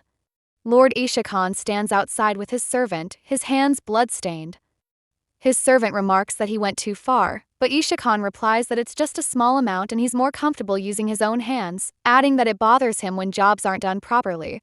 His servant warns that meeting the Estia royal family in this state would make it impossible to gain their favor through bribery. Smoking, Isha Khan responds that he doubts they'll be able to have a proper conversation anyway. He expresses frustration about wasting time with assassinations, lamenting that he's lost track of the gypsies because of it. He notes that the gypsies are skilled at hiding. Once you miss one, it becomes difficult to find the rest. Though he considers sending people after them, he remembers they're short-staffed. The servant acknowledges it would be more challenging but promises to do what he can. They turn to see Jenin approaching. She informs Isha Khan that Leah has lost consciousness. Angry, Isha Khan reprimands Jenin, reminding her that he'd instructed her to take good care of the princess, yet she left her post. Jenin prostrates herself, apologizing. Isha Khan states he can understand one error but won't be as forgiving of a second, telling her to rise and be more careful henceforth. He remarks that it's strange for someone to vomit blood like that. The other servant asks if it's because he was too rough with Leah the previous night. Isha Khan partially agrees but suggests it might be due to the small amount of their medicine he gave her the day before. The servant exclaims that it can be poisonous for ordinary people, while Jenin adds that it can also serve as medicine if used moderately. Isha Khan still finds Leah's violent reaction unusual, suspecting there might be more to the Estia princess than meets the eye. Meanwhile, Leah lies sleeping on the bed while Melissa, her maid, kneels beside her, frightened. Seeing Leah shake, Melissa calls out to her, asking if she's okay and if she's in pain. The princess opens her eyes tiredly and asks what happened. Melissa explains that she has been sleeping all day, to which Leah responds that it's because she stayed up all night at the banquet. Melissa feels relieved. Looking at Leah, Melissa reflects on how the princess has been under tremendous pressure lately. Even the prince was alarmed when she suddenly collapsed. Fortunately, the Kurkan woman helped at the right moment, being the first to tend to Leah instead of the royal servants. She had lit a strange scented candle for Leah which, oddly enough, seemed to work immediately. Melissa tells her they feared something severe had happened. When Leah inquires about Margrave Oberde, Melissa explains that they took care of him as soon as they found him lying near the fountains with his pants off. She adds that at the end of the banquet, all the residing nobles saw him, causing a minor scandal. The Margrave, being a respected and powerful man in their kingdom, seems unlikely to make such a careless mistake. Melissa suggests that rather than excessive drinking, he might have been drugged. Leah wonders if it could be the same substance he gave to her. The Margrave values his status and prestige above all else. She doubts he would have done this of his own accord. She wonders if it could have been him. Melissa interrupts her thoughts, mentioning that she personally changed Leah's torn clothes and asking if she had a forbidden affair. Leah responds that it was something she did willingly. When Melissa speculates if it was with the king of the Kurkans, Leah assures her not to worry about her prenuptial purity, adding that she doesn't intend to have a relationship with him, it was merely a one-time encounter. In the queen's chamber on the other side of the palace, Prince Blaine enters angrily to meet his mother. She welcomes him, mentioning her plans to make a scarf from the fox he caught for her. He protests that he didn't catch it for her, but she dismisses his harshness, saying that since the servants who went hunting with him caught it for her, it's the same as if he had caught it himself. He asks if she's responsible for Leah coughing up blood. She questions why he thinks that, asking if he fears losing her to the savages. He suggests the princess is probably just stressed about maintaining her prenuptial purity before marriage. His mother tells him not to be so pathetic regarding Leah, and he begs her to leave Leah alone for a while. She replies that the situation was unexpected for her too, so they should give Leah some freedom for a few days. She warns him not to direct his anger at her again, or she might have to start talking with the savages too. She then suggests they go to dinner, adding that next time he should catch a deer instead of a fox, as she's tired of fox fur. He agrees. A few days later, Leah sits in her chambers. Thanks to the incident, she was able to rest for 5 days, though she couldn't leave due to Blaine posting his personal guards to watch over her. While usually only visited by Sardina, at least she didn't have to attend the remaining banquets, a relief. Her maid passes her a letter, which she opens to read. The subject for the next royal cabinet meeting will be the proposition of the new tax reform plan. There will be backlash from the people to the nobles if this is approved. We must be careful. If it happens, no matter how many resources the frontline army has, their numerical strength will be dampened. There's a knock on the door, it's Melissa. Leah grants her permission to enter. Melissa informs her that Margrave Oberde has sent another gift, which she'll return as usual. Leah approves, telling her to continue rejecting everything. He has been sending gifts daily since the incident. She wonders if he expects her to pretend nothing happened, using these gifts as persuasion. Melissa also mentions an upcoming lunch in the garden between the royal family and the king of the Kurkans, adding that the king insisted on Leah's attendance. Leah thinks to herself that such peace cannot last forever. She instructs Melissa to inform the king she'll attend. As the banquet should end soon, she wants to gather more information. A servant enters and whispers to Melissa, followed by a small boy carrying a chest. He announces that the king of the Kurkans has sent Leah a gift. She accepts it and reads the attached note. Are you feeling better? It's been hard not being able to see your face. She opens the chest to find a dress made of purple silk. 2 servants are surprised, with one noting that many nobles were unhappy when they saw a Kurkan wearing purple silk. She urges Leah to return the dress. Melissa informs Leah that according to the servant who delivered the gift, if it's returned, the king will not attend tomorrow's banquet. The next day, Leah dresses for lunch. In the end, she didn't return the dress. Now he knows all her weaknesses, she thinks, recalling when he said the flowers were similar to her, a thought that just irritates her. But this isn't the time to dwell on such matters. After lunch, she has to meet with Finance Minister Laurent and Count Valtain Palatine in the evening. From now on, she'll be busy. Stepping outside the palace, she can't find the carriage. She turns to see Lord Isha Khan, who greets her with "long time no see." She asks why he's here, noting that lunch isn't being held at this location. He tells her he heard that according to royal etiquette here, men must pick up their precious noblewomen. She wonders if he's talking about being an escort and tells him this isn't the right situation. When she mentions wanting to return the dress, he refuses, asking if she's afraid of being mocked at lunch while wearing it. She questions whether he's trying to capture her heart like Count Oberde did. He responds that it's too cheap to captivate a princess's heart with silk fabric, explaining that he gave it to her because he tore her clothes that night. He asks if she won't wear it, saying he chose it thinking it would look good on her. She tells him he knows she can't wear it and asks why he enjoys getting her into trouble. He replies that she's too cold to someone who serves her with his whole body, reminding her that he tried hard to help when she nearly died, saying she must return the favor. The maids watch speechlessly as Leah asks what he wants. He requests to walk with her to lunch.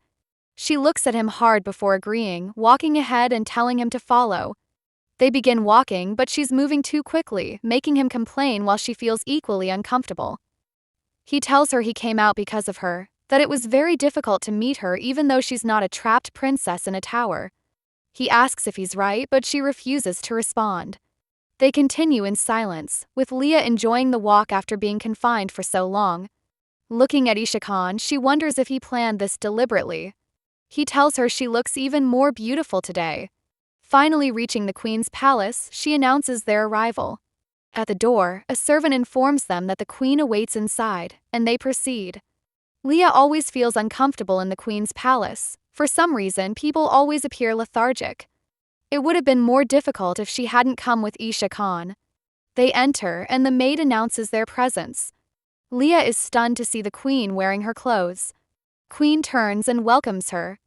Leah wonders why the queen is wearing her dress, the one Isha Khan gave her. Isha Khan is surprised as well, doubting that Leah gave the clothing to her. He compliments the queen on her beautiful garment, saying he didn't expect her to wear a Kurkan dress today. She replies that since they're having a friendly reunion with the king of the Kurkans, it's her duty as empress to do whatever she can to make him feel at ease. She's just doing her part. Leah observes her, suspecting a traitor in the royal court. Until recently, strangers weren't allowed to enter the palace, and she had kept that dress a secret. Only one of the maids would have known about it. However, trying to find the culprit now could cause a division in the royal court that would only turn the maids against her. Though unhappy, she considers telling the queen to remove the dress immediately. She catches herself, wondering why she's being so sensitive about this today. Queen continues talking as Leah listens absent-mindedly about how Estia and the Kurkan tribe have been in a pointless conflict for a long time, and if these reunions would help them obtain peace. Looking at Isha Khan, Leah thinks she's slowly becoming similar to him. Under the table, Isha Khan rubs his leg against Leah's. He can't stay still, not even respecting the event's etiquette. She wants him to stop. Queen continues, saying if she had known peaceful reunions like this were possible, she could have requested them earlier. As Isha Khan continues fondling Leah's legs under the table, Prince Blaine, sitting beside her, asks if she's sick. Lost in thought, she doesn't hear him until he asks again, telling her not to make him repeat himself. She assures him she's fine. Suspicious, the prince looks under the table, but Isha Khan has already withdrawn his leg. Sitting back up, he looks at Isha Khan and asks if he's enjoying the food, expressing concern that these unfamiliar dishes might not suit his taste, mentioning he's heard it's difficult to get such ingredients while living in the desert. Isha Khan agrees, saying the ingredients here taste much better, that's why he's staying in Estia so long. Prince mentions hearing he's unmarried, despite being king of their tribe, and asks if he's planning to take a bride from Estia in a predatory marriage. Leah nudges his hand to stop him from speaking thus, but he ignores her, telling Isha Khan to refrain from such actions if he genuinely wishes for his people to stop being called savage barbarians. Surprised, Isha Khan responds that it seems the Estia kingdom has no genuine intention of befriending his tribe as he'd thought. He says he believed they were aligned, but that no longer seems true. He questions whether lunch is an appropriate time for such interrogation, and the prince replies no. Leah quickly intervenes, apologizing to Isha Khan and asking him not to misunderstand. The prince wants peace with his tribe more than anyone, having helped countless Kurkan slaves. When Isha Khan asks if she's doing this to protect her brother, she confirms. He remarks this is the second time and she thanks him. She wonders what he'll want in exchange later, given this is the second time he's had to endure something because of her. As they continue eating, Isha Khan asks if she's enjoying the meal. She hasn't eaten much, distracted by thoughts of negotiations. Isha Khan watches her, asking if the food is too much for a princess. Queen interjects that Leah doesn't eat much, and Isha Khan questions whether she dislikes the food. Queen explains that she had considered serving Kurkan food but ultimately decided to showcase Estian cuisine instead. That's why she chose to wear a Kurkan dress. As she speaks, Isha Khan approaches her and pours a drink over her head, ruining her dress. Everyone is shocked. Isha Khan apologizes for his mistake, promising to send her a new dress in a color that suits her. Everyone is shocked and speechless at his act. Queen finally finds her voice, telling him there's no need to give her a new dress and not to worry about it. She stands to leave, saying she'll return after changing. King looks on speechlessly. Leah is surprised. Even after such an act, the queen dismissed it as nothing. This demonstrates how important negotiations with the king of the Kurkans are. No one in the royal family can do anything but cooperate. That's right, she must do her part, even though what she just witnessed is something she's long wanted to do herself. She stands, and Isha Khan beside her suggests they leave, offering to escort her. Prince, surprised, tells her to sit down and not leave. Isha Khan takes her hand and pulls her gently. Though the prince shouts for her to come back, she remains speechless as Isha Khan leads her away. In the hallway, she tells Isha Khan to wait, pulling away. He asks what's wrong with her, but she doesn't reply. He apologizes for grabbing her hands forcefully. She attempts to apologize on behalf of the royal family for any disrespect, but he cuts her short, telling her to stop. He asks why she's always apologizing as if she's a sinner, questioning if the royal family is so important to her that she's ready to cover for that which. When she remains speechless, he gently asks why she isn't speaking, telling her she can be angry at the queen too, whether she feels it's unfair or not. Still silent, he urges her to speak her mind. In Leah's mind, she too wanted to wear that dress he gave her, wanted to eat as much as she desired, and wanted to speak her mind properly. However, what would have been the point? It would have been useless, nothing would change. Even him taking her away like this won't change their inevitable future separation. She knows this well, and because she knows that, she tells him not to pity someone he can't take care of. Surprised, he wonders what she means, asking if it's just physical. As she turns to walk away, he tries to hold her back. She screams at him to let go and not follow her. He asks what she'll do if he says he can take care of her. Later that evening, in her chambers with Melissa, Leah discusses the dress the Empress wore. She suggests there must be a reason why one of the maids informed the Empress about the dress, knowing Leah wanted to wear it. Melissa asks why she's saying this, explaining that as head of the maids, she's responsible for maintaining discipline and balance among them. She begs Leah not to be angry, saying that if Leah becomes upset about a maid betraying her orders and profiting from selling information to the Empress, Melissa would be the one dismissed. She adds that if only she were from a wealthier family, she would have more courage in such situations. Leah tells her not to talk like that, saying she's been like a mother to her, and hugs her. Melissa expresses certainty that the Empress wants her to serve as the princess's maid for the border journey, but she desperately doesn't want that. She promises to do her best to ensure she accompanies Leah to the border, then leaves to prepare a nice dress for tomorrow. Leah reflects on Melissa's words. If Melissa tries so hard to stay by her side, it would be futile since Leah wants to die anyway, leaving nothing of Melissa's efforts. Looking out from the balcony, Leah recalls Isha Khan's earlier words about taking care of her. But before that, for a moment, she would really like to say it, that she genuinely wants to live. During the welcoming banquet for the Kurkans, rumors spread throughout Estia, especially about the relationship between the royal princess and the king of the Kurkans. Just seeing the young couple side by side stimulated everyone's imagination. The irony was that the number of nobles pitying the princess and her arranged marriage to the Margrave began to increase. Count Valtaine and Finance Minister Laurent sit at a table discussing matters with Leah. Count remarks that when the king of the Kurkans suddenly appeared, everyone was thrilled watching the Margrave's face boil with anger. However, Leah looked most beautiful that day, no wonder there was so much tension. He continues, opening a small box to show her some seeds, explaining they're the latest trend among nobles. Leah identifies them as date fruits. Count confirms, mentioning rumors about the seeds providing tremendous energy. Leah, surprised, starts to say something but stops herself. Though the Count urges her to continue, she declines and asks what he came to report. Count explains that the Kurkans are operating 3 main branches in Estia. The first branch focuses on meeting and befriending important people throughout the kingdom. They even approached him. The second branch hunts down gypsies, which might seem unimportant given the known poor relationship between Kurkans and gypsies, but he suspects there's more to it. The third branch, as Leah expected, works to find Kurkian slaves in Estia. Although slavery is illegal in Estia, many Kurkans still endure such treatment. Leah asks if he handled her request. He confirms, saying it should proceed as she hoped, having put one of his connections hard at work. This will give them at least one trump card during negotiations.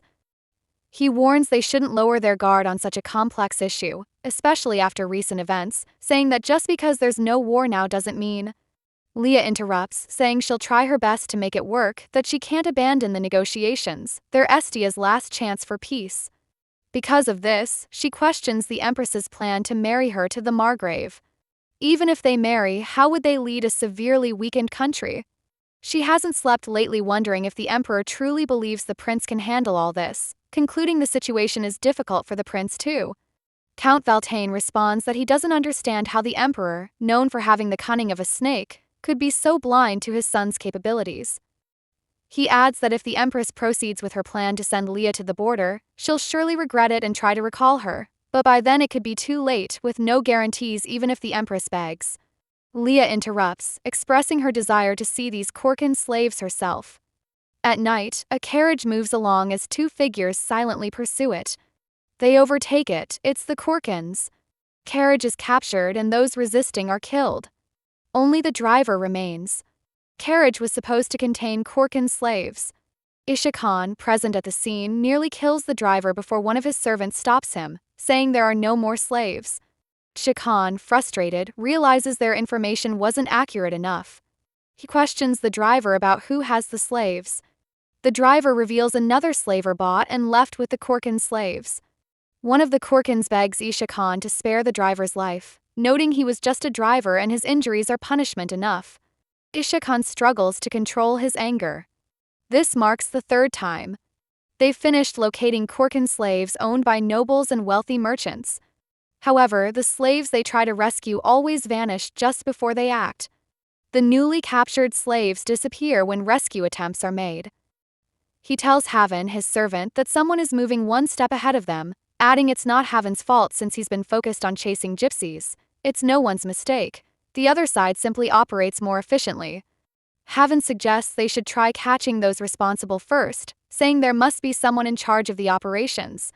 Isha Khan notes it's unfortunately a full moon, so they should finish their current task and move to the next, but agrees they should proceed. When Haven questions this, mentioning they don't operate during full moons, Isha Khan responds they have no choice, they must move quickly within the next hour. He asks Haven if he can control himself. The next day, at the first royal court meeting after the welcoming banquet for the Kurkans, both the Emperor and Empress are absent. This no longer surprises Leah. Finance Minister Laurent clears his throat and finally speaks, announcing their decision to move forward with the tax system reform plan. Others stand to protest, demanding to know how he could make such a sudden decision. The minister stands firm, stating that whether they like it or not, the new plan will be passed to all once they calm their frantic behavior. He promises to explain the reform in detail afterward, while someone mutters that it's unbelievable. Leah sits silently, sensing everyone's heads turning, but she remains calm. She believes they'll have enough time to adapt. Once the new reform is officially implemented, opposition should be immediately subdued. Standing to speak, she adds one more point. They will strengthen surveillance around slaves, implementing a major security measure to ensure efficiency. She explains this would help maintain smooth negotiations with the Kurkans. Someone reminds the court that slave trade and sales must remain secret in their territory, suggesting that for Estia's future development, they should avoid conducting sales in person. Leah observes their unexpectedly positive response, suspecting they've accepted bribes but knowing she must keep watching them. After the meeting, an exhausted Leah walks along the corridor. She sees Margrave Oberde approaching from the opposite direction. She greets him, and he compliments her performance today, leaving her confused. He advises her to secure her bedroom door tonight, latch the windows, block them with additional items, keep the palace grounds well lit, and order guards and servants to maintain vigilance throughout the night. When she questions his implications, he warns that the savages brought to the palace have become obsessed with the capital's luxuries and will do anything to obtain them, insisting she doesn't understand their true nature. He offers to send his own guards to protect the palace, urging her to stay alert and heed his advice this once. Leah remains silent. Back in her room, Leah dons black clothing, preparing to investigate the slaves, accompanied by Melissa. They discuss whether these accusations will really cause a scandal. Melissa can't believe they're deploying so many guards around the palace, saying that despite ignoring royal family wishes, this seems excessive. Leah suggests letting Margrave proceed for now, acknowledging his lifelong experience with Kurkans at the border probably isn't baseless. She reflects that the Kurkan slaves she's met haven't shown unusual behavior, finding it interesting to note the difference with non-slaves. Meeting the king was her first encounter with such a Kurkan. Melissa interrupts her thoughts, questioning if she really must go out dressed this way, completely covered. Leah acknowledges she can't solve it alone, bids Melissa farewell and departs. Outside, Count Valtaine waits by a carriage, expressing relief at her company, having been anxious about going alone, especially given the Empress's careful auction preparations. She tells him not to be nervous. He hands her a face mask, which she accepts, hoping they can finish today. Count agrees, joking that his weak heart will cause an early death if he continues such activities. They enter the carriage and depart, with Leah hoping for success. At the building's entrance, they're admitted and seated. Count notes the entrance check seems more thorough today. As they wait, someone approaches, requesting a moment to discuss today's product, and leaves with the Count. Leah sits uneasily, wondering about the Count's removal and sensing something amiss. Suddenly, someone grabs her from behind, holding a knife to her neck and ordering her not to move. She recognizes the voice. He removes both their masks. It's Isha Khan. Surprised to see her, he asks if she's been kidnapped.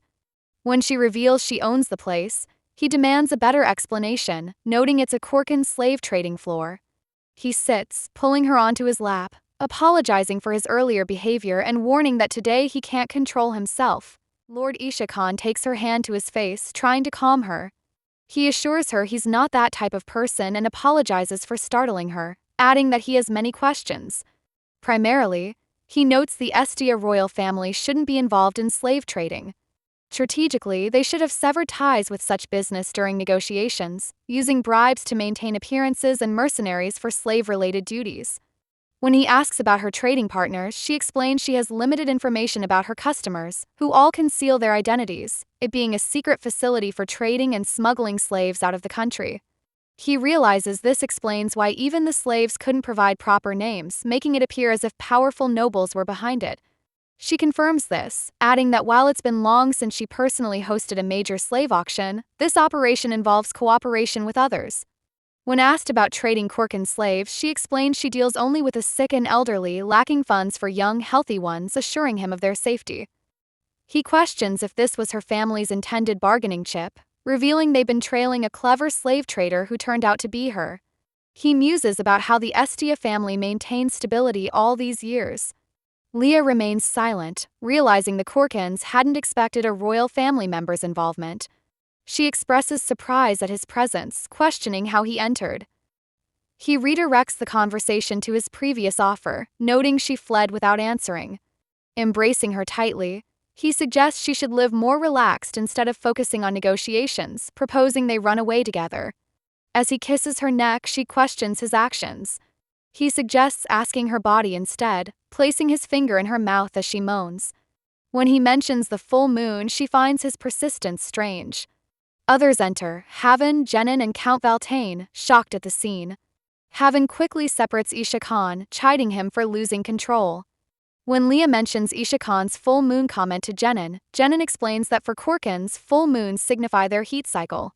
She elaborates that unmated Kurkans experience instinctual heat cycles during full moons, making them more impulsive, though only half are affected. Leah, who assumed Havan and Jenin were a couple, learns otherwise. Both explain they have more attractive spouses elsewhere. Jenin warns Leah to avoid Isha Khan tonight due to these changes. Havan formally introduces himself, apologizing for both the delayed greeting and Isha Khan's behavior. Isha Khan defends himself, saying they hadn't expected to find the princess while tracking a slave trader. When Count Valtaine quietly asks Leah their next move, she suggests joining forces given their shared objectives. Leah realizes Isha Khan wouldn't have come with just 3 people, other Kurkans must be present. Carefully considering her options, she suggests arranging a meeting where the slaves are held. Isha Khan expresses distrust in involving someone as threatening as the Empress, but insists on accompanying her, instructing his servants to follow silently. Leah recognizes her disadvantage, wondering if it's intentional, but agrees. Havan jokes that Leah uniquely treats the Kurkan king like a subordinate. As they depart, Leah dons her mask, declaring she doesn't need disobedient subordinates. Someone announces they're awaited as they approach the door. They enter the building, with Leah wondering if other hidden Kurkans will follow. A man directs Leah to enter, but she tells him to lead while she follows. He notes that she's just a woman. The table, everyone is being escorted as expected.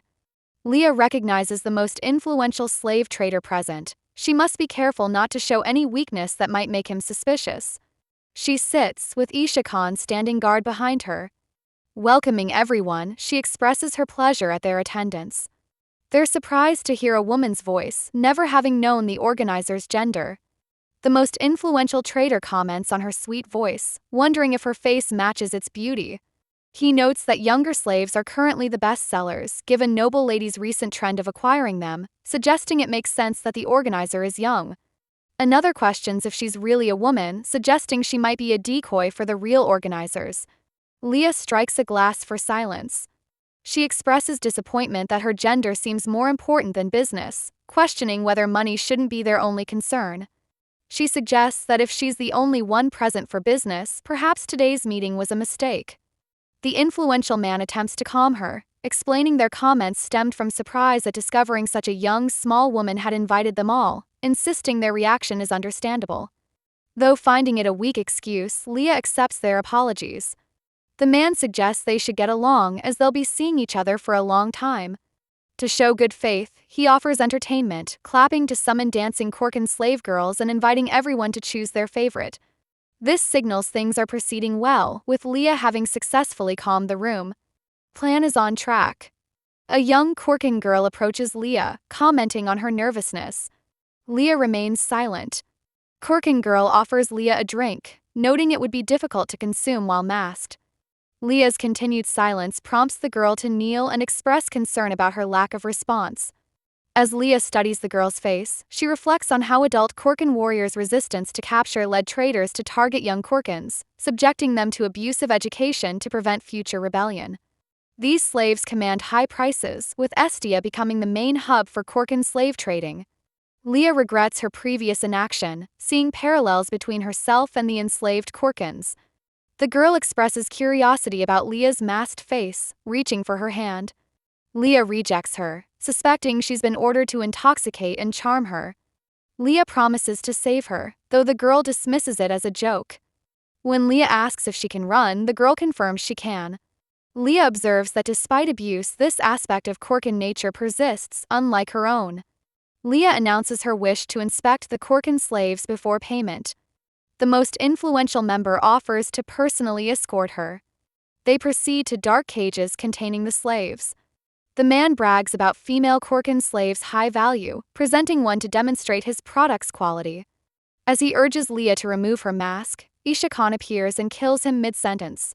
Isha Khan frees the chained slave girl and instructs Jenin to release the others. Havan discovers another cage of slaves, while Jenin notes one is missing, likely hidden elsewhere. The freed slave girl offers to guide them to the isolated troublemaker. With time running short before the auction, Isha Khan orders Jenin and Havan to handle the auction guests in place of the slave traders. Leah questions Isha Khan about his intentions, realizing their original plan has changed. He expresses his desire to eliminate all slave traders and many guests. Following the small girl deeper into the complex, they encounter more slaves. Isha Khan describes their cruel treatment, his words suggesting personal experience. When Isha Khan asks if she remembers all the Kurkans she's saved, Leah hesitates, torn between honesty and his apparent loneliness. During another slave's liberation, it attacks Leah. Isha Khan intervenes and sustains an injury. He warns her to keep her distance, citing the full moon and his difficulty controlling himself at the sight of blood. Jenin removes the unconscious slave. Noticing Isha Khan's unusual weariness, Leah insists on staying when he prepares to leave her with an escort.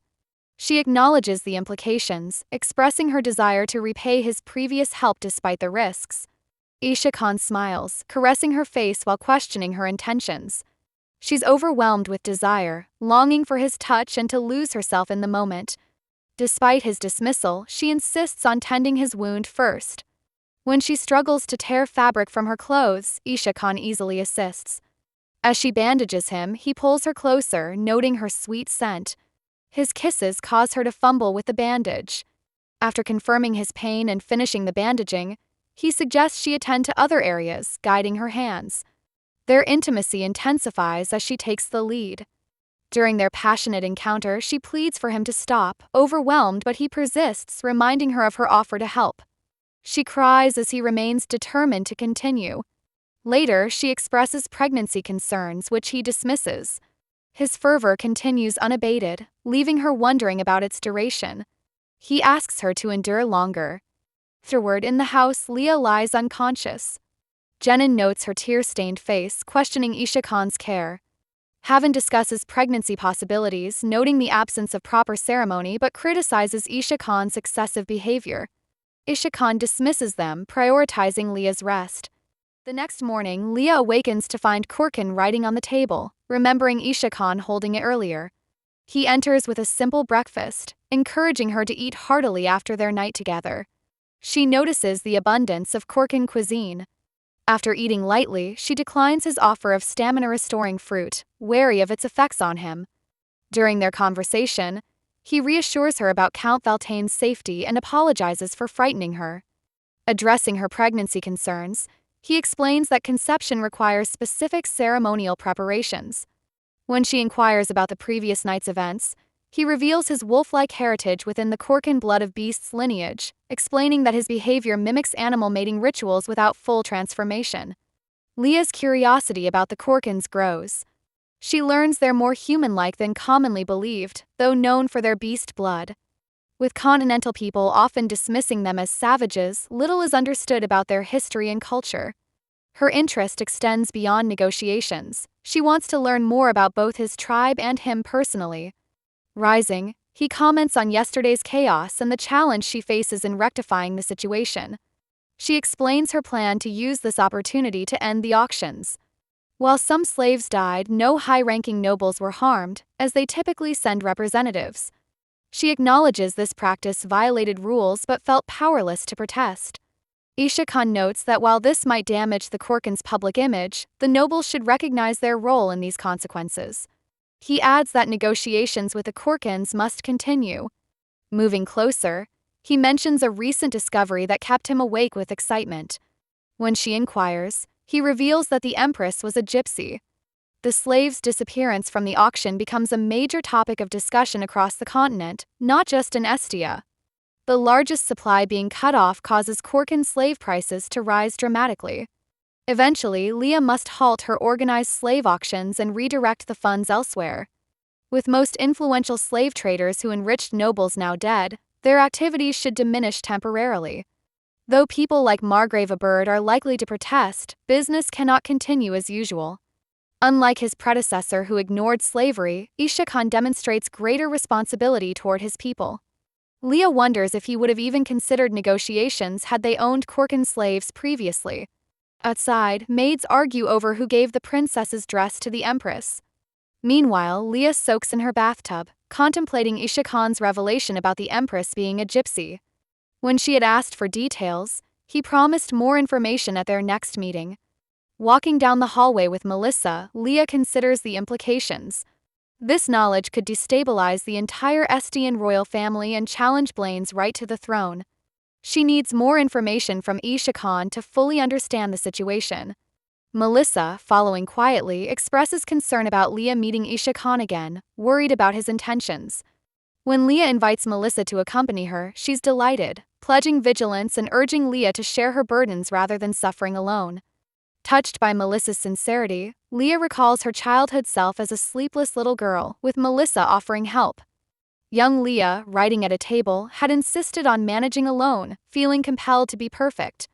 In the present, Melissa offers to obtain a magic potion that noble women use before losing their virginity to calm their minds.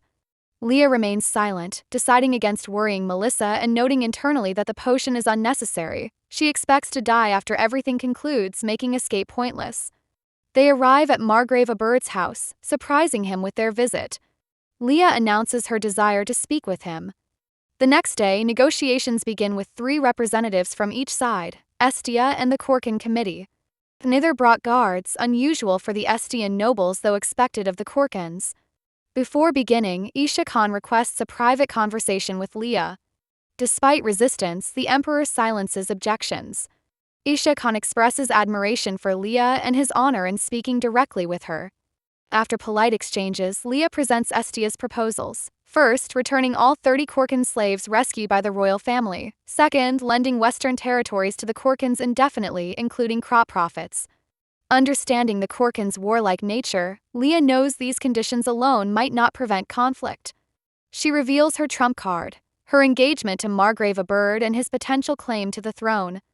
She implies that without Isha Khan's signature on the peace agreement, she'll ensure Margrave Oberde becomes Estia's next king, a bluff meant only to keep the Margrave quiet during negotiations.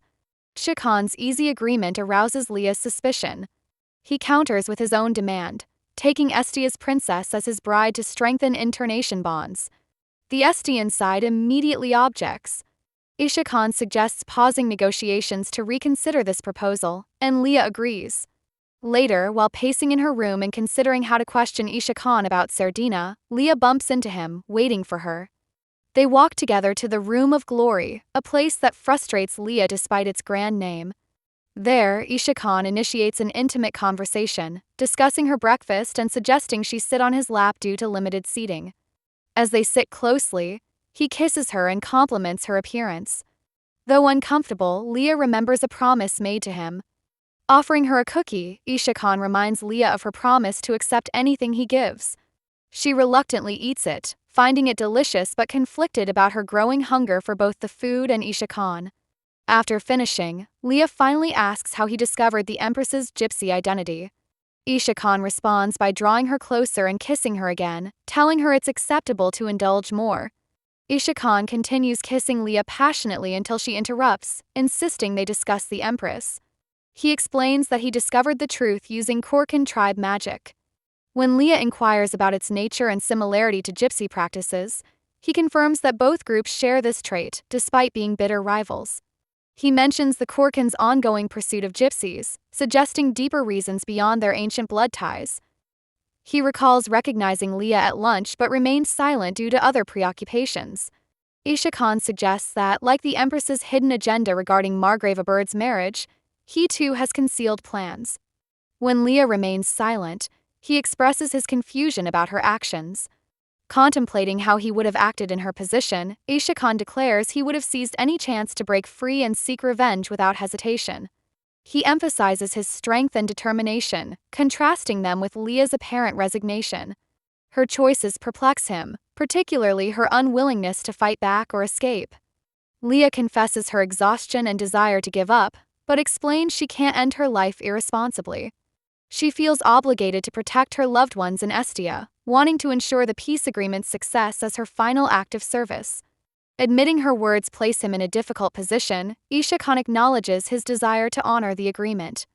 Then he makes an unexpected proposition, suggesting Leah become the Kurkan queen instead of marrying the manipulated Margrave. This suggestion startles her, leaving her questioning his true intentions. She considers the possibility of deception, remembering his past lies.